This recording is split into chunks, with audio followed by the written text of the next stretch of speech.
One of the biggest ones that that really got me was when we were at Burger King. Oh, yeah, and that's actually a pretty wicked story. Yeah.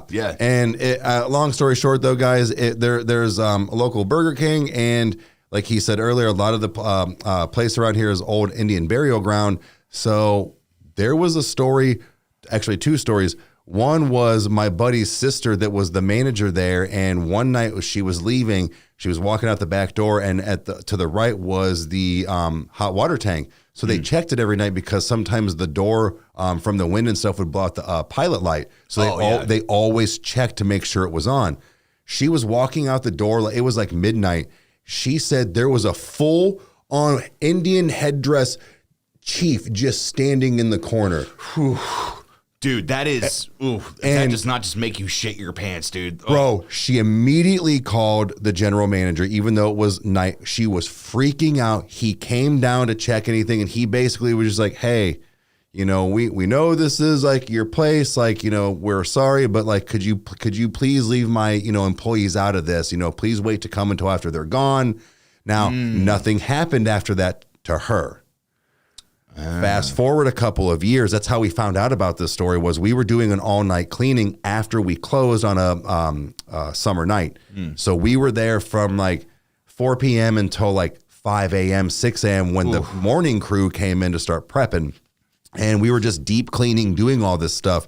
My ex was in control. She was supposed to do the bathrooms and stuff. She was in control of all that. So she's in there. And all of a sudden, she comes running out, and she's like, the hand dryers are going off. And we're like, whoa, okay, did you like walk past them? Like, whatever. She's like, no, they're like going off and on, like quickly. And we're like, okay, whatever. We go in there. We didn't hear anything, of course. So a couple minutes goes past. She comes running out again. We go in there. Me and Brad can hear it now. Then we walk back in because she's like, I told you, the paper machine that gives you the receipt is just spitting out paper. Nobody's around it. Like, there was some weird fucking shit. We all just went, all right, smoke break. We all went outside. And it was kind of the same thing. And that's when we found out about the prior incident years prior, where it was like, okay, there is some stuff going on here. And it's all kind of around the same area as like where Aunt Heidi lives, where we live, like, so it's all very close. So like, it makes sense that there's like Indian kind of things happening. Yeah. And that is kind of scary. Yeah, and again, I think it's not even just the fact that I would fear the actual Indian themselves. It's more so that it's such a different thing that you're seeing in front of you.